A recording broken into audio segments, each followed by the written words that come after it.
Nusantara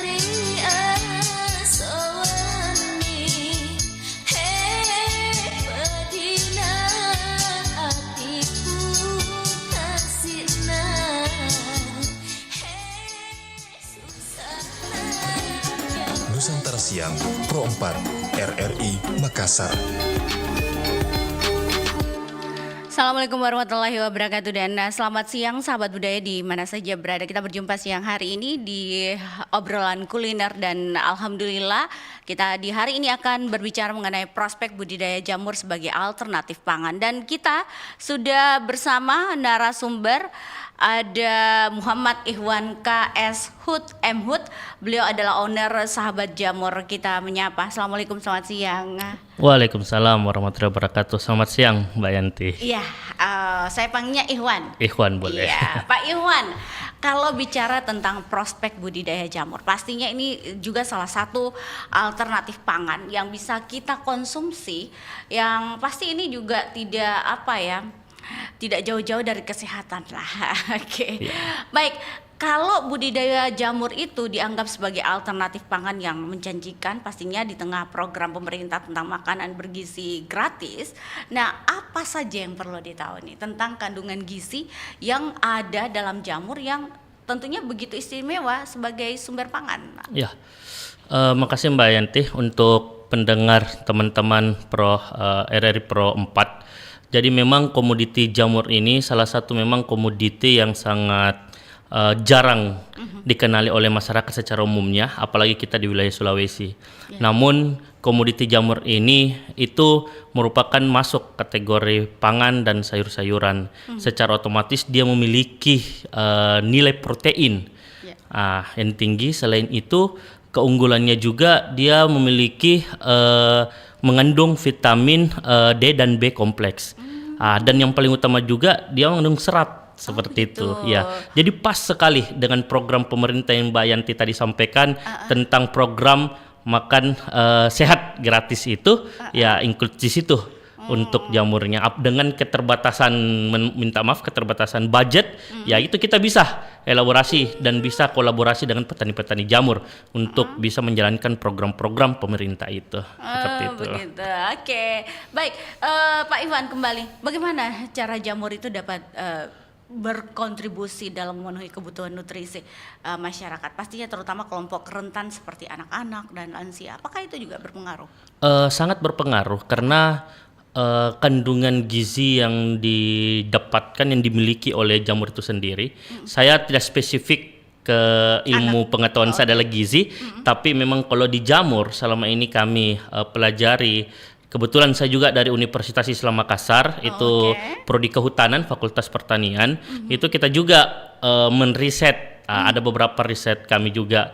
Salah satunya itu memang jamur ini sangat pas untuk menjadi cemilan untuk anak-anak masa pertumbuhan.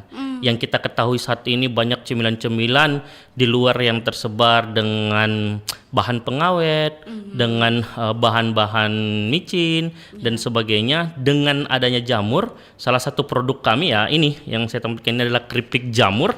Ini tanpa pengawet dan sehat untuk menjadi cemilan anak-anak. Jadi sangat berkontribusi sekali untuk masa pertumbuhan anak-anak. Apalagi orang-orang tua kita yang ingin mencoba bagaimana sih rasanya itu sate. Kami ada produk sate jamur. Sate jamur rasanya tidak kalah dengan sate-sate dari daging, dari ayam. Malah kami pernah tawarkan orang langsung, dia kira itu sate daging, padahal itu dari jamur, seperti itu. Diolah sedemikian rupa ya Diolah rasanya? sedemikian rupa. Dan itu ada di Makassar produk kami itu. Seperti itu, dan bisa dicicipi juga teman-teman. Oh, jadi ada outletnya memang? Iya, kami sekarang ada di Sudiang, namanya itu Forest Hub. Jadi di situ, ya kalau dari Polda Lampu Merah belok kiri, ada yang sebelah kanan itu 100 meter dari situ itu kita ada jamur crispy, sate jamur, itu dia. Dan memang penggemarnya banyak anak-anak dan orang-orang tua yang lansia ya seperti itu. Jadi itu dibuat di sana, dimasak di sana sekalian. Ya, di situ untuk pemasarannya dalam bentuk frozen food seperti itu. Frozen. Frozen food, sate frozen food itu. Diolah di Sahabat Jamur secara langsung. Oh, dan itu tempatnya di Sudiang. Tidak, kalau tempat mengolahnya kami ada 2. Kalau di Makassar itu di BTP, kalau di Kota Parepare itu berada di Kilo 4. Oh, di BTP juga ada tempat BTP ada pengolahannya. pengolahannya kami seperti itu. Oh, melanglang buana ya situ Alhamdulillah, ya, daerah Mbak Perintis. Yanti. Kita dekat-dekat saja karena saya di Daya ada Sudiang berbatasan dengan BTP. Oh, Ya. dekat. Aduh, saya yang kurang tahu deh. Ya. Harus kenalan lebih jauh nih. Oke, baiklah. Apa ada jenis jamur tertentu yang lebih direkomendasikan untuk masyarakat Ya. umum tentunya? Kalau Kan jamur kita tahu ya, macam-macam ya. betul. Malahan jamur yang sering kali kita temui kan di jenis-jenis masakan itu sebenarnya ada 2. Jamur kancing, yang biasa kita lihat kan kalau di martabak itu, yang kecil-kecil itu. Iya.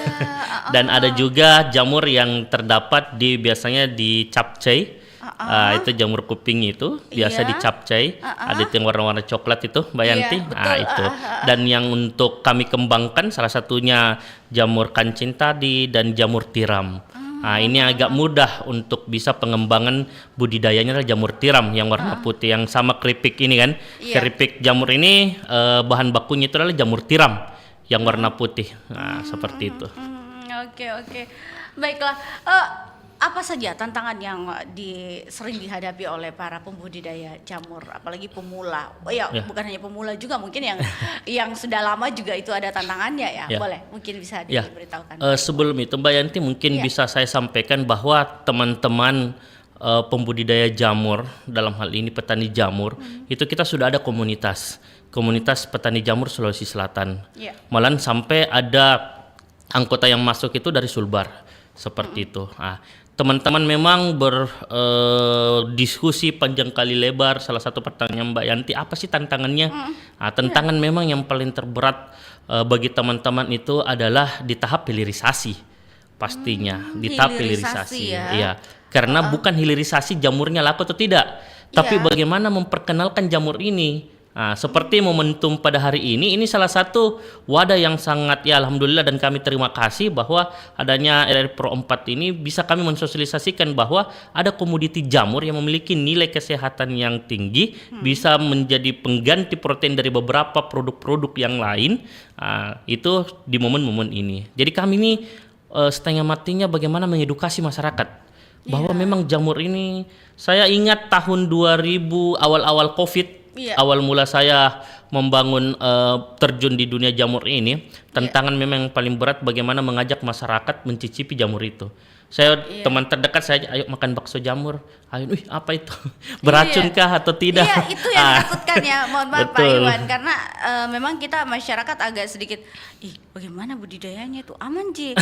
Beracun tidak ya? Betul sekali. Itu tantangan beratnya kami. Kalau dihilirisasi bukan persoalan pasar dan sebagainya, malahan permintaan tinggi, produksi yang rendah. Hanya kalau kita sudah masuk di tahap hilirisasi dalam artian bahan baku yang menjadi produk kayak saya jual nugget jamur, burger jamur, tahu jamur, kerupuk pangsit jamur dan sebagainya, itu tantangan beratnya bagaimana mengedukasi masyarakat seperti itu. Beda di wilayah-wilayah Jawa, biar kita tidak mengedukasi, mereka sangat paham sekali nilai kesehatan dari jamur itu. Malahan harganya terjangkau dan pasarnya sangat luas sekali seperti itu. Selain itu kalau kita lari ke atas ke hulu bagian budidaya, ya ini tantangan juga ada. Tapi tantangan ini ya alhamdulillah bisa diselesaikan di beberapa kalangan masyarakat dengan petani-petani yang sudah lama ketemu dengan teman-teman petani yang baru. Itu bisa kita selesaikan secara bersama-sama. Seperti bagaimana sih penanganan hamanya seperti itu. Karena jamur itu tumbuh di media tanam yang kita buat dari limbah. Limbah salah satunya limbah kayu, kayu penggergajian. Jadi itu nilainya ya pemanfaatan limbah juga. Kami buat itu sehingga dari situlah teman-teman budidaya tantangannya dalam tahap budidaya itu bagaimana pengendalian hama dan penyakit dari media tanam itu. Seperti itu. Iya. Oh begitu jadi bukan dia tumbuh di pohon-pohon yang sudah mati begitu tapi memang di budidaya memang memang jamur awalnya kan dia kan komoditi dalam kawasan hutan sebenarnya, Pak. Benar. Seperti itu dia di kayu-kayu lapuk, malah di bawah pohon-pohon pisang. Orang-orang tua kita dulu bilang kalau daerah-daerah Goa Bantaing sana bilang pipis sih. Kalau daerah-daerah Bugis orang bilang basi. Itu kan istilah orang-orang tua kita dulu. Iya. Ya kurang lebih seperti itu. Hanya dengan berkembangnya pengetahuan kita bagaimana komoditi ini bisa berkembang sehingga kita membuat media tanamnya, melakukan rekayasa media tumbuh pada jamur itu. Makanya kayak media serbuk kayu, bisa kita pakai jerami, itu dicampur beberapa komponen-komponen memang sumber protein sehingga jamur ini bisa tumbuh di media tanam itu, seperti itu. Begitu. Jadi oke, baiklah. Nah, bagaimana cara mengatasi kendala seperti hama penyakit dan mungkin fluktuasi harga pasar nih kan kita tahu harga pasar jamur juga tidak menentu ya, begitu ya. Silakan. Iya. Seperti yang saya katakan, saya baru bergabung di tahun akhir 2019 awal 2020 itu di dunia jamur, dan saya melihat perkembangan sangat, prospek bisnis sangat luar biasa sekali, dan memang potensi dari hulu ke hilir bisa berada di kita semua. Jadi memang tingkat ketergantungan kita terhadap orang lain dalam melahirkan sebuah produk usaha itu sangat minim sekali. Kayak bibit kita bisa bikin sendiri sampai ke tahap diversifikasi produknya. Memang kendala-kendala yang saya sampaikan tadi, melihatnya kita harus dalam bentuk kelompok, kita harus dalam bentuk komunitas. Ini yang kurang. Kemarin di beberapa kawan-kawan petani jamur se-Sulawesi Selatan itu hanya sebatas relasi kerja apa dan sebagainya, tapi tidak bisa menjawab masalah-masalah teman-teman. Sehingga kita cobalah bangun komunitas jamur Sulawesi Selatan, dan sekarang proses ke tahap Asosiasi Petani Jamur Sulawesi Selatan. Karena dengan adanya kelompok ini, kita bisa mempertemukan teman-teman dari hulu dengan hilir, dan teman-teman yang ahli di dunia riset penelitian tentang jamur bisa menjawab masalah-masalah teman-teman dari dunia kampus. Kita tarik ke masyarakat untuk bisa menjawab masalah-masalah itu. Jadi harus ada jembatan. Jadi kalau langkah-langkah apa yang dilakukan, ya langkah awal yang saat ini kita lakukan adalah membangun komunitasnya, menyatukan semua petani-petani jamur. Kita coba lihat apa sih kendala dan masalah-masalah itu. Itu secara umum perencanaan, Mbak Yanti. Tapi kalau secara teknis itu sudah ada kayak pengaturan bagaimana sih mengendalikan hama penyakit otomatis tentang sterilisasi ruangan. Karena jamur begitu. jamur itu tumbuh dalam media tanam yang disimpan dalam ruangan seperti itu. Jadi kita bukan simpan dia dalam lahan luar, tidak seperti itu. Jadi kita itu simpan bisa seperti di gudang-gudang, kita bisa simpan, memang ada namanya kumbung jamur, yaitu harus steril. Sebelum masuk media tanamnya kita sterilkan, dan sterilkan juga sekitaran dari kumbung jamur itu. Itu secara teknisnya. Iya. Tapi boleh di mana tempatnya ini yang di budidaya? Ada di BTP, ada di mana lagi? Kalau BTP itu tempat mengolah. Sekarang kalau teman-teman di kabupaten kota itu semua ada di kabupaten kota petani jamur kita. Tapi kalau untuk spesifiknya di Makassar ini sekarang saya kembangkan di Universitas Islam Makassar, di Fakultas Pertanian Prodi Kehutanan. Saat ini kami kembangkan di sana ada satu kumbung jamur. Jadi tempatnya mahasiswa untuk berkreasi, kita berdayakan mahasiswa sehingga mahasiswa paham ini aset masa depan kita. Mahasiswa-mahasiswa ini yang akan mengembangkan jamur nanti ke depannya, baik riset, baik praktisi dan sebagainya. Jadi sekarang saat ini ada di Universitas Islam Makassar, dan kami memang membuka beberapa paket-paket pembelajaran di sana, Mbak, untuk teman-teman yang ingin belajar tentang jamur. Silakan bisa ke situ. Kami lengkap dengan teknologi pembuatan media tanamnya dan sebagainya. Iya. Jadi masyarakat boleh datang ya untuk melihat langsung ya. Kita sebenarnya melalui momentum ini juga, Mbak, mau menyampaikan bahwa insya Allah di hari ulang tahun Fakultas Pertanian itu kita ada paket gratis pembelajaran untuk masyarakat. Nanti itu bisa lebih lanjut, nanti akan kita komunikasikan teman-teman yang mau daftar untuk eduwisata pendidikan jamur. Itu bisa untuk ini. Jadi ada nanti ya? Ada, semoga, bulan 2 nanti nih, bulan Mbak. Februari ini ada. Ya, oke, baiklah. Nah, apa saja kalau dibilang nih tentang jamur sendiri, ini apa saja peluang yang terbuka lebar bagi produk olahan jamur? Kita tahu kan yang kita bawa produknya sendiri ini bisa kelihatan ya. Ini keripik jamur. Iya, itu rasanya ada beberapa rasa, Pak Iwan. Untuk saat ini rasa original. Jadi pure memang rasanya original jamur. Karena kami di Sahabat Jamur berpikir juga tetap bagaimana menjaga nilai kesehatan. Ada rasa, tapi tidak menghilangkan gizinya, tidak menghilangkan nilai protein yang ada dalam jamur itu. Nah, ini sementara kami cari jadi by riset juga. Oh, riset juga. By riset juga. Jadi tidak semudah yang kita pikirkan lahirkan produk. Saya minta maaf sama teman-teman yang biasanya kan simpelnya jadi ini, sisa kami taburkan bubuk-bubuk perasa, kan begitu. Tapi kami hindari hal-hal seperti itu karena kita tetap jaga nilai kesehatan dari jamur itu untuk disajikan oleh konsumen seperti itu. Jadi iya, karena mohon maaf, saya biasa lihat di gerobak-gerobak ada dijual ya, Ya, itu ya. jamur. Betul. Saya biasa lihat mereka timbangnya per ons Iya, begitu betul. ya. Ada Ya. ya, saya lihat di BTP ada tuh Betul. di gerobak itu. Betul. Dan memang banyak yang suka peminatnya. Ya. Tapi itu yang tadi saya bilang, kita bilang juga ada perasa ya. Ya, seperti itu. Taruh di situ. Sedangkan kan kita tahu, Iya. minta maaf Mbak Yanti, sekarang kan produk penyedap rasa seperti, tidak apa-apa ya sebut merek ya. Jangan Mi. Oh, tidak bisa ya. Itu penyedap rasa itu kan sekarang bahan bakunya salah satunya jamur. Yang saya mau begitu. sampaikan, Oh, iya, iya, itu sudah ada. Kayak begitu. Dan ada yang pure jamur juga. Malahan iya. ada salah satu brand yang kita sering pakai di rumah tangga, itu juga dia campurkan dengan jamur juga. Iya betul, ada perasa jamur. Itu iya. menandakan bahwa prospek itu sangat yang berhubungan dengan pertanyaannya Mbak Yanti, prospek itu sangat luar biasa. Jadi kalau kita berbicara jamur, dan saya juga sebelum sentuh jamur kan banyak komoditi yang saya dampingi petani-petani kita di Sulawesi Selatan karena bergelut di dunia pemberdayaan masyarakat. Itu banyak seperti lebah madu, gula aren menjadi gula semut, banyak sekali. Nah, namun memang saya jatuh cinta sama jamur ini karena dari hulu ke hilir bisa di kita. Artinya kita kadang tergantung terhadap bibit. Ini bibit kita bisa bikin sendiri. Nah, medianya kita bisa bikin sendiri. Setelah muncul medianya, jamur segarnya itu bisa kita olah. Hasil olahnya kita bisa jual. Jadi semua step-step pengolahan jamur itu, pembuatan jamur, semua memiliki nilai-nilai ekonomi. Bibit bisa dijual. Sekarang itu teman-teman petani jamur itu jual 15.000 per botol. Satu botol bibit jamur bisa melahirkan 35 backlog media tanam jamur. Backlog, oh Ya, iya. media tanamnya. Media Oke. tanam jamur itu harganya 5.000 satu. Bayangkan kalau 5.000 35 dari harga 15.000, kan prospeknya sudah luar biasa. Iya. Satu backlog jamur menghasilkan jamur juga. Ada harga jamur sekarang kalau kita sepakati di petani-petani jamur itu paling minimal itu harga 25.000 per kilo. Nah, itu tapi bergantung.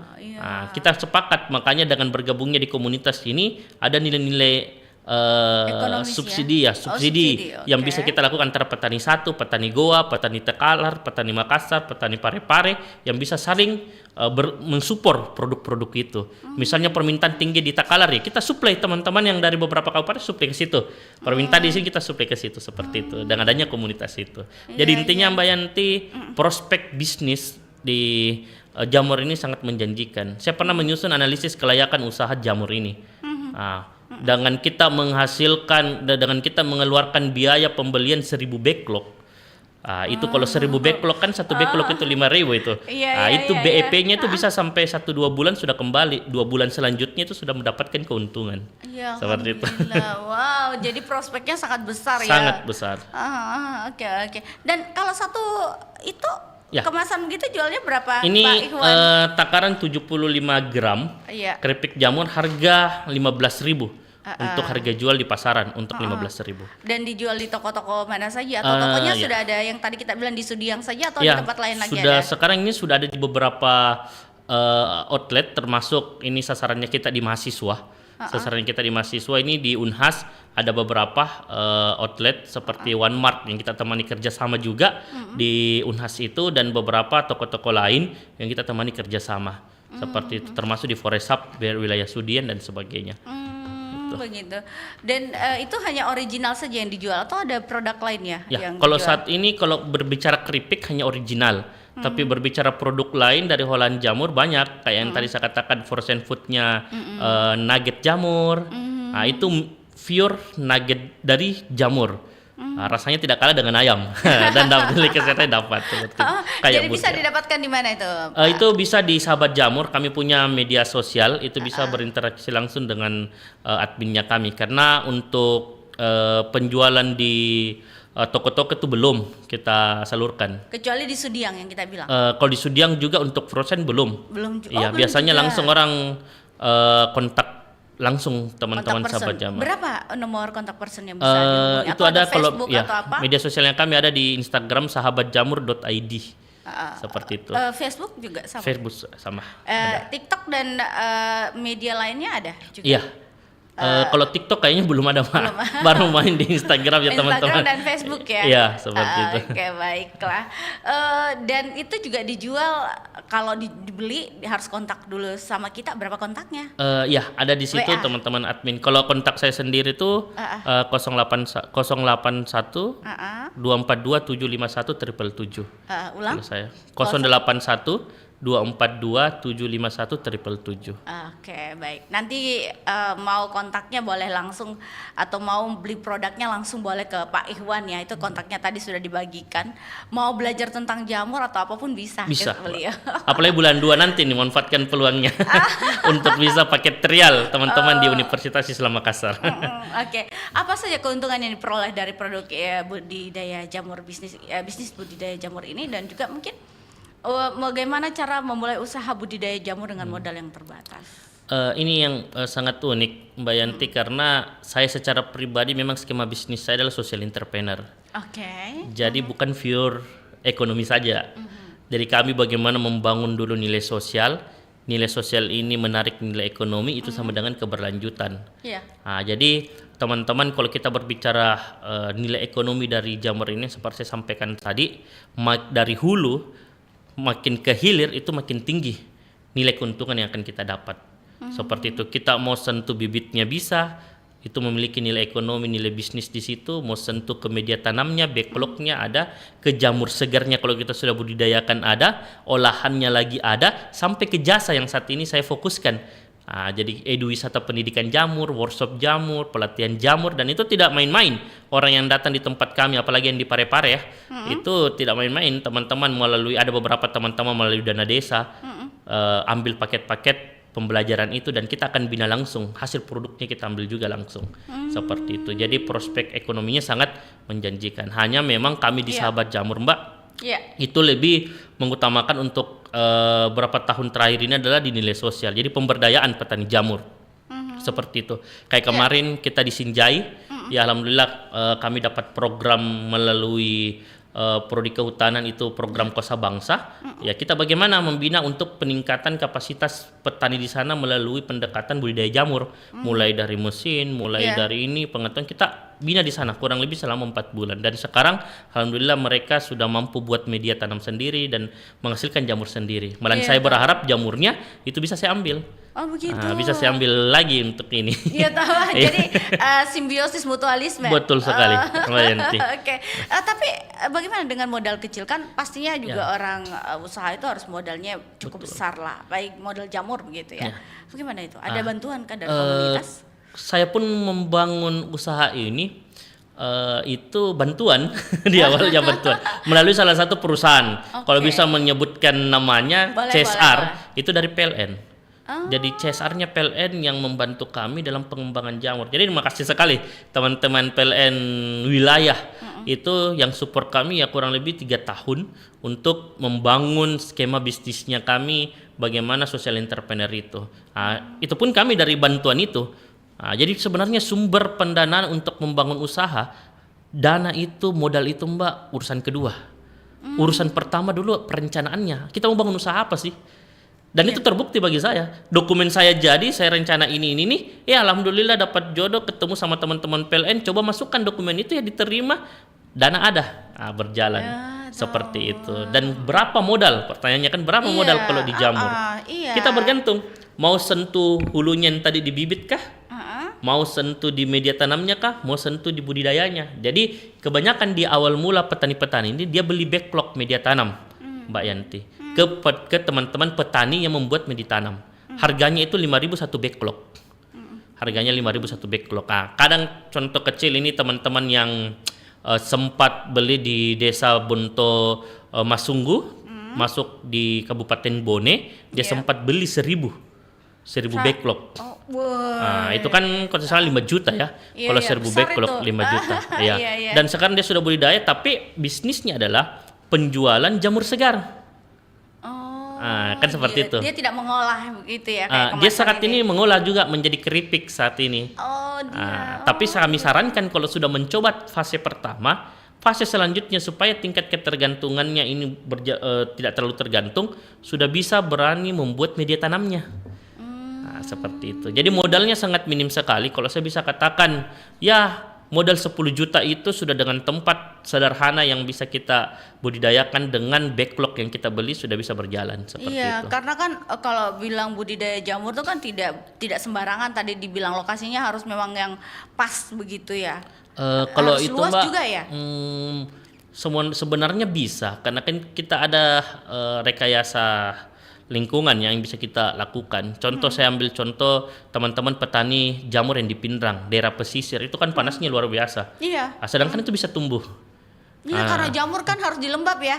Iya, tapi Iya. kan kita dalam ruangan kita bisa atur bagaimana sih pengaturan, bagaimana sih mengatur suhu. Ada skema-skemanya dan teknik-teknik budidayanya seperti itu. begitu. Jadi tidak usah khawatir bagi teman-teman yang berada di pesisir, mungkin malahan daerah yang dingin sekalipun itu Kayak Malino itu dingin juga ya. lebih bagus. Malahan sana tumbuhnya luar biasa jamur-jamurnya kita. Malahan uniknya saya beberapa kali ikut pameran di beberapa hotel-hotel, saya bawa backlog saya dengan suhu tertentu, suhu AC itu malah tidak tumbuh dia, malah dia layu. Bukan berarti dia harus dingin, memiliki kualitas Yang bagus. tidak, karena memang kelembapannya yang dicari bukan saja dinginnya seperti itu. Oke, baiklah. Kita jeda dulu. Nanti kita akan bahas lagi tips bagi pendengar yang ingin memulai usaha budidaya jamur. Pastinya ini harus berbagi tips lah. Jangan pelit ya. Siap. Bercanda. Kita dengarkan dulu ya yang berikut ini. Pemerintah Provinsi Bali saat ini sedang fokus menggarap program bertajuk Ngerombo. Ngerombo adalah cara pemerintah dalam mengentaskan berbagai permasalahan di masyarakat. Kata ngerombo berasal dari kata dasar rombo yang berarti bantu. Ciri khas dari proses kerjasama ini terjadi karena suatu tingkat ketidakmampuan tertentu, misalnya akibat usia lanjut atau jenis pekerjaan terlalu berat. Dari kata dasar rombo, dapat terbentuk beberapa jenis kata bentukan lain, seperti kerombo, artinya orang yang dibantu, pengerombo, artinya orang yang membantu, romboan, artinya menunjuk status seseorang sebagai penerima bantuan. Dalam hal keanggotaan Banjar di Bali, menurut status keanggotaannya dibedakan ke dalam 2 jenis keanggotaan, yaitu anggota ngarep atau anggota penuh atau anggota inti, dan anggota romboan, anggota tidak penuh, anggota yang perlu dibantu atau berstatus sekunder. Anggota ngarep adalah anggota yang berstatus primer. Dalam beberapa hal, sesuai dengan awik-awik atau aturan Banjar, anggota romboan dibebaskan dari kewajiban tertentu. Cakupan kegiatan ngerombo ini cukup luas, di antaranya bidang pertanian, mencangkul, menyiangi, bidang persiapan perkawinan, bidang religi, persiapan berbagai upacara keagamaan, bidang perlengkapan hidup, membangun rumah, menggali sumur, memperbaiki tempat ibadah, membangun balai umum, dan lainnya. Tujuan romboan adalah untuk memberi bantuan tenaga tambahan, sehingga pekerjaan yang dilakukan oleh orang atau kelompok yang memerlukan bantuan dapat diperingan dan dipercepat.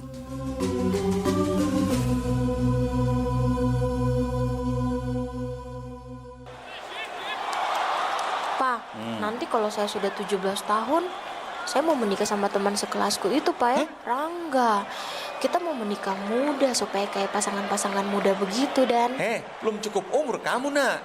Belum ada pemasukan. Yang ada nanti anakmu stunting. Hah? Ganteng? Stunting. Apa itu stunting? Stunting adalah gangguan pertumbuhan dan perkembangan anak akibat kekurangan gizi dalam jangka panjang.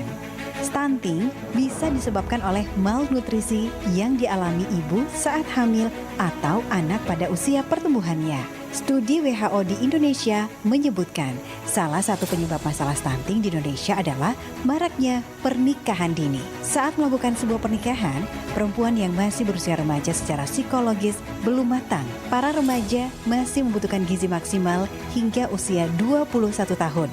Jika menikah pada usia remaja, maka tubuh ibu akan merebut gizi dengan bayi yang dikandungnya. Jika nutrisi si ibu tidak mencukupi selama kehamilan, bayi akan lahir dengan berat badan lahir rendah dan sangat beresiko terkena stunting. Perempuan yang hamil di bawah usia 18 tahun, organ reproduksinya juga belum matang. Organ rahim misalnya belum terbentuk sempurna sehingga beresiko tinggi mengganggu perkembangan janin dan bisa menyebabkan keguguran. Stop pernikahan dini untuk mencegah stunting. Nusantara Siang Pro 4 RRI Makassar. Baik, kita masih bersama Pak Ihwan di siang hari ini. Beliau itu seorang pengajar, entrepreneur, juga pebisnis ya. Ini banyak sekali beliau tekuni dan alhamdulillah beliau tidak pelit dalam berbagi ilmu. Kenapa? Karena dia akan memberikan kita, adakah tips bagi pendengar yang ingin memulai usaha budidaya jamur, Pak Ihwan? Ya, saya ambil pengalaman secara pribadi. Iya. Dimanapun kita membangun bisnis, otomatis kita pertama dulu adalah yakin dan percaya. Iya. Seperti itu. Iya. Kalau keyakinan itu tidak ada, ya situ awal mula kegagalan kita membangun bisnis itu. Jadi kita harus yakin ya Bismillah untuk itu kan. Baru yang kedua itu ada 3 tahapan secara pribadi saya. Yang pertama layakkan perencanaan, yang kedua layakkan SDM, dan yang ketiga layakkan produk. Layakkan perencanaan dalam hal ini memang mau tidak mau kita harus merencanakan ini dengan matang. Berapa sih modalnya kita? Seperti itu. Bagaimana sih alur usaha ini? Dan kita peta-petakan, itulah yang dikatakan biasa kalau di teman-teman analisis kelayakan usaha. Kita harus bangun itu.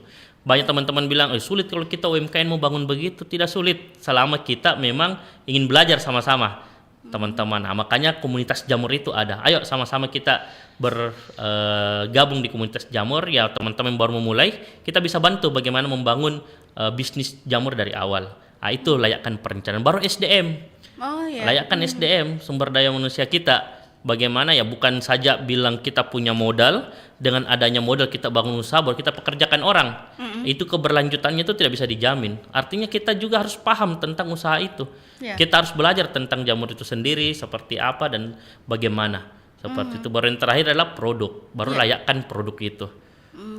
Itu tips yang secara umum 3 tahapan itu. Kalau mau detailnya bisa kita saling diskusi, Mbak Yanti, seperti itu. Aman. Kalau sahabat jamur terbuka lebar, malahan kita jual beberapa produk-produk itu plus dengan konsultasi. Jadi untuk konsultasi bisnisnya bisa, ini dan sebagainya.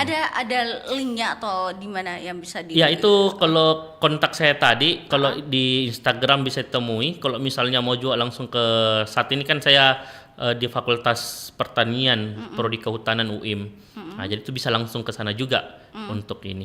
Untuk belajar ya. Iya. Jadi terbuka untuk masyarakat umum. Iya, betul. Jadi jangan yang paling penting itu kita harus yakin dulu, Mbak Yanti. Itu tipsnya ya. Tips kita harus yakin dulu. Kalau Paling dia penting. yakin tidak jadi. Tidak akan jadi itu. Oke, baiklah. Nah, bagaimana budidaya jamur itu dapat berkontribusi dalam meningkatkan ketahanan pangan di tingkat lokal maupun nasional?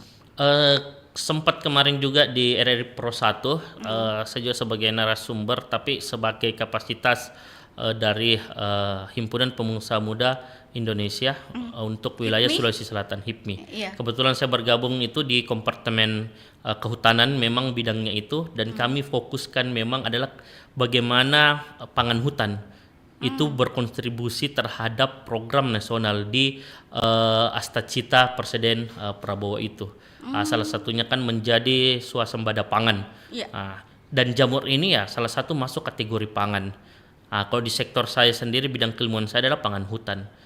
Dan bagaimana kontribusinya, ya paling sederhana bahwa di saat produk atau komoditi jamur ini berkembang di tahapan petani-petani jamur, otomatis skala pasar ini akan meluas. Malahan teman-teman lokal saja susah dipenuhi. Jangankan berbicara kita mau ekspor atau keluar dari Sulawesi Selatan.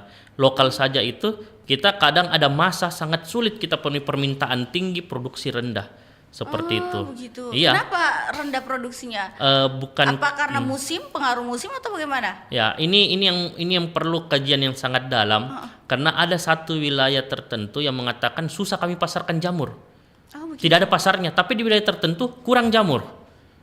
Iya. Permintaan tinggi di satu wilayah, permintaan tinggi, produksi yang rendah. Di lain sisi ada wilayah yang produksinya tinggi, permintaan yang rendah. Nah, sehingga komunitas ini sangat penting untuk menyatukan itu dari segala wilayah-wilayah ini seperti itu, dan sangat menjanjikan sekali untuk bisa ada melalui komunitas jamur ini. Makanya komunitas ini kita sekarang garap betul-betul sehingga semua wilayah merasa bahwa jamur ini dari sisi pasar memang ada dan dari sisi produksi memang bisa ditingkatkan. Otomatis peran serta pemerintah sangat penting sekali dalam hal pengembangan ini.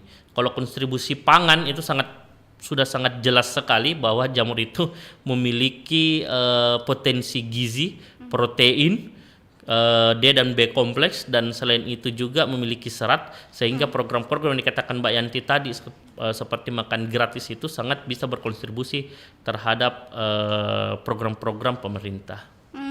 Oke, baiklah. Nah, apa ya potensi pengembangan bagi budidaya jamur sendiri ini dari sebuah industri yang berkelanjutan mungkin ya? Harus seperti itu ya? Harus. Menjanjikan ya? Harus seperti itu, dan semua komoditi yang pernah saya dampingi yang sangat banyak bagi saya pribadi yang punya masa depan, salah satu yang punya komoditi yang punya masa depan yang sangat cerah itu adalah jamur. Seperti itu, karena namanya kita akan sentuh dia salah satu pangan. Dan kita tahu pangan itu di setiap masa ke masa pasti akan terus dibutuhkan.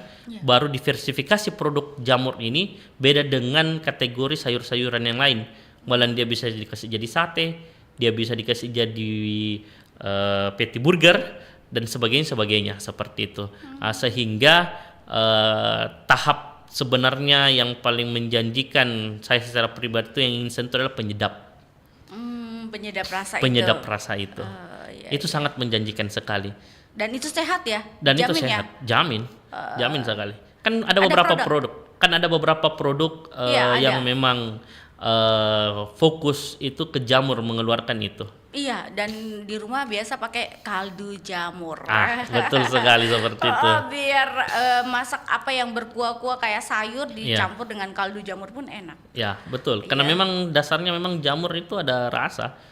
Ada rasa. Jadi dan kemasan yang hurufnya R duluan itu dia warnanya hijau, kayak hijau-hijau itu paling diminati lah untuk saya maksudnya. Lebih sehat itu saya rasa ya karena dari sayur-sayuran. Dan teknologinya sangat minim. Kalau kita mau adakan itu sangat minim seperti sudah itu. Ada produk yang sudah ada teknologi yang petani jamur sudah beli. Tapi yang menjadi sebuah kendala kembali lagi Mbak, bahwa bagaimana ketersediaan jamur segar. Saya saja bikin keripik, teman-teman saja jual jamur segar itu masih kurang produksi. Bagaimana kalau kita menyentuh? Jadi saya sebenarnya tidak terlalu khawatir menyangkut tentang teknologi dan hilirisasi itu. Hanya memang ini bagaimana mengedukasi masyarakat dan petani. Banyak petani-petani kita yang gulung tikar, persoalan tidak ketemu dengan pasar. Yang sebenarnya pasarnya ada. Seperti itu. Jadi memang sentuhan pemerintah sangat penting dalam hal ini, dan memang komoditi jamur baik di masyarakat kita, di pemerintah kita itu masih minim sekali, dan pendampingannya hampir sangat minim lah untuk itu. Tapi prospeknya luar biasa. Tarik nafas ya. Sehingga RRI Pro 4 ini sangat membantu kami untuk menyampaikan, menjadi saluran untuk menyampaikan kepada teman-teman petani jamur yang ada di luar sana bahwa ayo kita tetap eksis dan berkomunikasi dan tetap bagaimana membangun usaha ini bersama-sama, dan untuk pemerintah juga itu bisa ada bahwa keberadaannya teman-teman petani jamur ini ada. Saya profesi dosen, pengusaha, tapi lebih banyak bisa katakan kerja saya petani, petani jamur. Kalau masuk kampus urus kumbung jamur sama mahasiswa, kan itu kan petani. Iya juga. Bukan petani dalam artian kita harus di lahan yang terik matahari, mencangkul, kan begitu. petani berdasi lah kita Iya. kan. Ya. Oke. Ini menarik. Peran pemerintah tadi sempat Ya. disinggung lah di Betul. perbincangan kita ini. Ya. Apa peran mereka sendiri? Apakah dana atau apa juga yang berpengaruh? Ya, seperti yang saya katakan, Mbak, dana kan sebenarnya bagi saya nomor 2. Adapun itu alhamdulillah support yang paling penting untuk teman-teman petani jamur itu memang kehadiran pemerintah. Utamanya memang bagaimana bisa membantu teman-teman ini dari sisi ya kebijakan salah satunya. Kebijakan apa yang maksudnya? Teman-teman petani ini kan UMKM juga. Kan seperti itu. Yeah. Kalau kita berbicara di sektor secara nasional sekarang kan itu sudah bagaimana akses permodalan kan sudah bisa sekarang sudah digaungkan juga oleh Presiden kita Prabowo. Yeah. Seperti bagaimana mempermudah akses permodalan untuk UMKM kita, termasuk petani-petani kita seperti itu.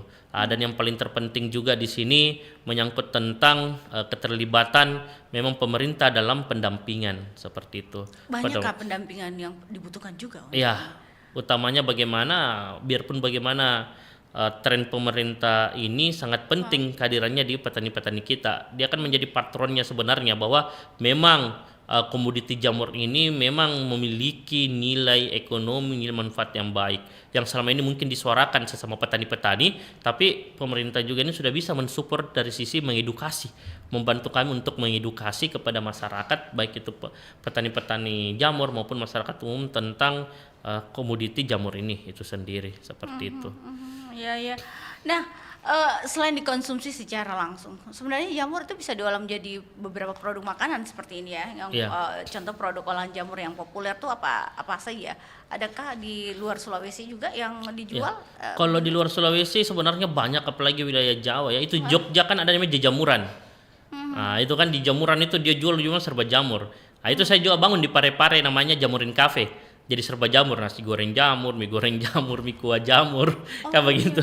Ya burger jamur, malam kemarin itu ada empek-empek jamur dan sebagainya. Jadi serba jamur semua. Jadi kalau bilang olahan-olahan apa ya bisa frozen food, bisa makanan siap saji, bisa dalam bentuk makanan dalam cemilan yang kayak keripik jamur ini dan sebagainya. Sebenarnya kalau dari sisi kuliner itu banyak sekali diversifikasi produk yang bisa dilahirkan dari jamur. Malah kita mau coba juga, jangan sampai kebetulan keluarga saya ada ipar saya menjual gimsam ya. Gimsam itu kita mau coba dari jamur, memungkinkan tidak kan begitu sentuhannya. Seperti itu. Maaf. Nah, bagaimana dengan nilai ekspor jamur ini sendiri? Saat ini kalau ekspor sekarang kami kembangkan, saya secara pribadi itu namanya ada jamur lingsi. Nah, itu Bagaimana jamur bentuknya lingsi itu, itu Pak lingsi Iwan? yang warna merah yang biasa kita temukan banyak di hutan. Memang jarang orang lihat masyarakat umum, tapi dia itu skala ekspor. Kemarin saya komunikasi sama teman-teman petani Jogja dari teman-teman Merapi, Pak Sumedi, bahwa dia mengajak petani-petani Sulsel untuk sama-sama berkontribusi terhadap pemenuhan pasar ekspor jamur, utamanya jamur lingsi. Jamur lingsi ini memang jamur yang tidak bisa dikonsumsi langsung karena dia beracun. Beda kategorinya ini. Beda. Tapi dia skala ekspor dari nilai ekonomi karena dia karena dia salah satu bahan utama obat-obatan herbal yang berasal dari Cina, berasal dari ini. Dan menariknya bahwa di wilayah Sulawesi Selatan, pada umumnya Sulawesi itu ekosistem tumbuhnya jamur lingsi ini sangat memungkinkan. Nah, seperti ini sebenarnya mudah-mudahan didoakan support pemerintah kami butuhkan, baik pemerintah daerah, kementerian terkait dan sebagainya. Alhamdulillah saya pribadi sudah kembangkan dan itu sudah berhasil tumbuh di Kota Pare-Pare di Kumbung Jamur kami. Sisa bagaimana ini ekspansinya, supportnya dan harapannya kita nanti di Universitas Islam Makassar juga akan kembangkan bibit jamur lingsi dan kita akan share media tanam termasuk bibit ke petani-petani jamur Sulawesi Selatan. Ini harapan saya Mbak ya. Dan dia akan kembangkan di tempatnya masing-masing, hasil budidayanya kita akan ambil dan kita akan penuhi produk ekspor itu, permintaan ekspor itu. Bekerja sama dengan teman-teman petani dari Jawa, dari Jogja dan sebagainya. Dan di sana sudah dikembangkan ya? Sudah Lama, luar biasa. sudah lama. Betul sekali. Jadi itu Sulawesi baru.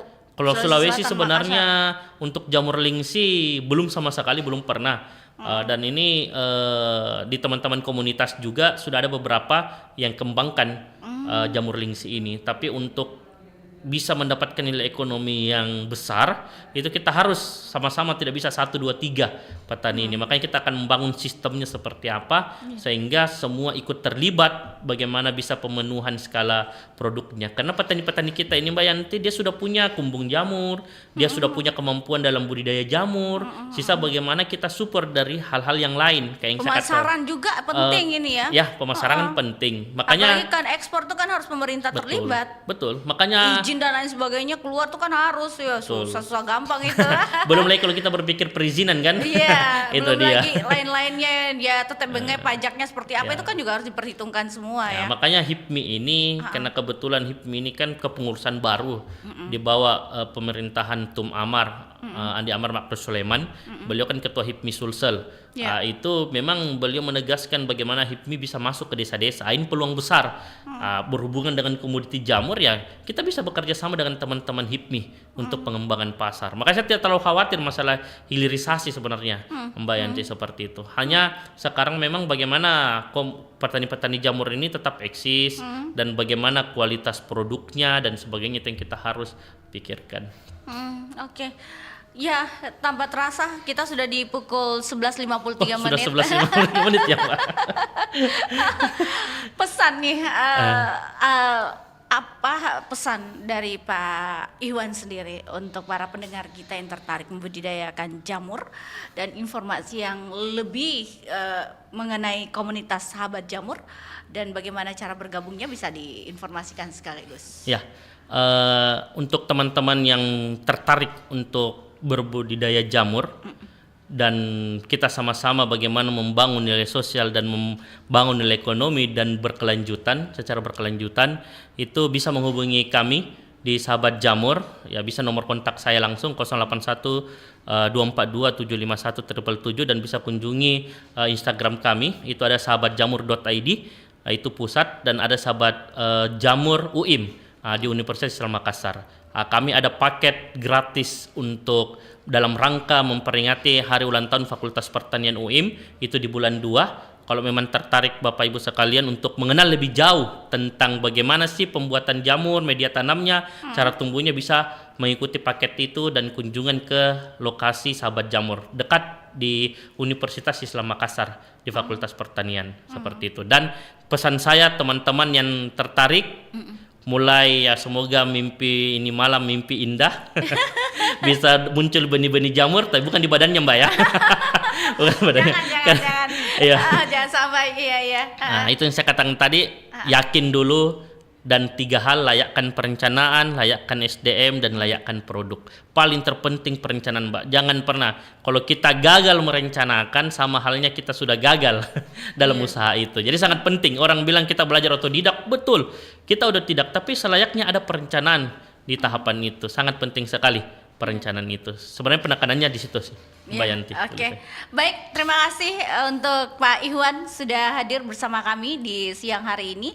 Muhammad Ihwan KS Hud M Hud, beliau adalah owner Sahabat Jamur. Di obrolan kuliner kita, prospek budidaya jamur sebagai alternatif pangan. Terima kasih, sukses Ya, untuk sama-sama, usahanya Mbak dan Yanti. teman-teman di HIPMI. Ya. Sampai jumpa di lain kesempatan. Assalamualaikum warahmatullahi wabarakatuh. Waalaikumsalam warahmatullahi wabarakatuh.